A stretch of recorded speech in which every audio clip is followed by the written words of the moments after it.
A resin artist lost her life while working with resin, and the truth is that this could have been avoided. So she was working, and then after spraying isopropyl alcohol, she decided to use her hot gun, and the whole thing exploded.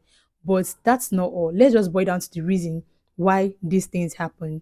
Number one is the kind of coaches that we have. Resin coaches, this is for you. Everybody wants to be a coach these days that you forget to teach your students the safety precautions. I've had lots of students come into my inbox and be like, they are signed up for different classes and the coaches ended up sending them YouTube videos. And then I've seen a resin coach right now that wants to run a summer class for kids. I mean, who teaches kids to work with resin? Do you realize that resin is a very harmful chemical? Or because everybody's now making use of resin, you think resin is not harmful? Resin is a very harmful chemical, which is harmful to the health and then to the body system and everything. And you are teaching kids how to use resin. These coaches do not care. Most of these coaches don't teach you students or had now pour resin and that's all. They don't teach you the safety precautions. They don't teach you everything that you need to do.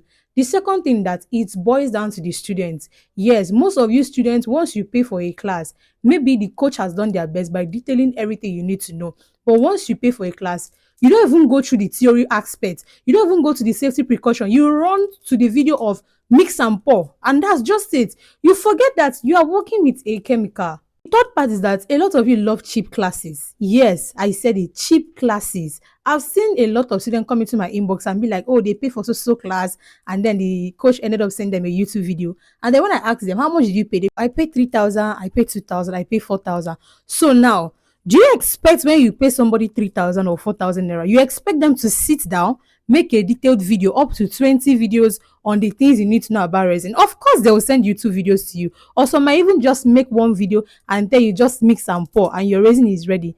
Let me be honest with you, resin is beyond mixing and pouring. Now, let's boil down to things you need to know about isopropyl alcohol and gun lighter, because while I was going through these ladies' comments, I saw some people say that, oh, this is why they only teach their students one method, they only teach their students to use isopropyl alcohol. The other person said, oh, I only teach my students to use hot gun, don't use isopropyl alcohol. The other person said, I don't teach my students all the method of busting bubbles because of things like this. See, you are deceiving yourself.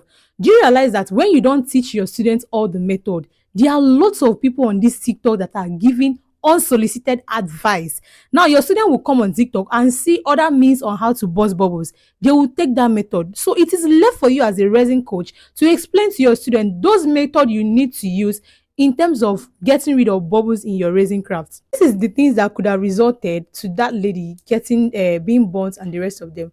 Isopropyl alcohol and fire do not come in contact. When we are talking about isopropyl alcohol is like 98% of alcohol. It is flammable.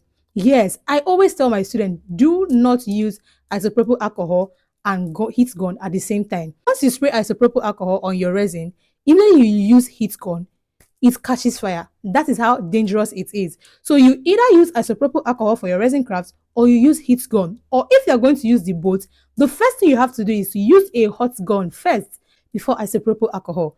Please, this is very, very important. And mind you, when you're working with resin, work in a well-ventilated area, because one of the things that might have caused this blast is that maybe she was not working in a well-ventilated area. Remember that resin spreads. This thing has to do with monomers and polymers. So it spread. And if you're not working in a well-ventilated area, first of all, it's very hazardous to your health. And again, those alcohol are circulating in that house. This is gas we are talking about. So immediately you use your hot gun or fire. From what I heard, she was working in a very, very big craft. So imagine the amount of isopropyl alcohol she must have used. Maybe it was trapped in the room. And then once she uses her torch, everything burst out. And right now, we are so pained because we have lost someone in this field. It's more painful that people have to learn from other people's mistake. So please, while you are so focused on making your resin craft, trying to teach your students, trying to train as a coach, always make sure that you teach them about the safety precaution.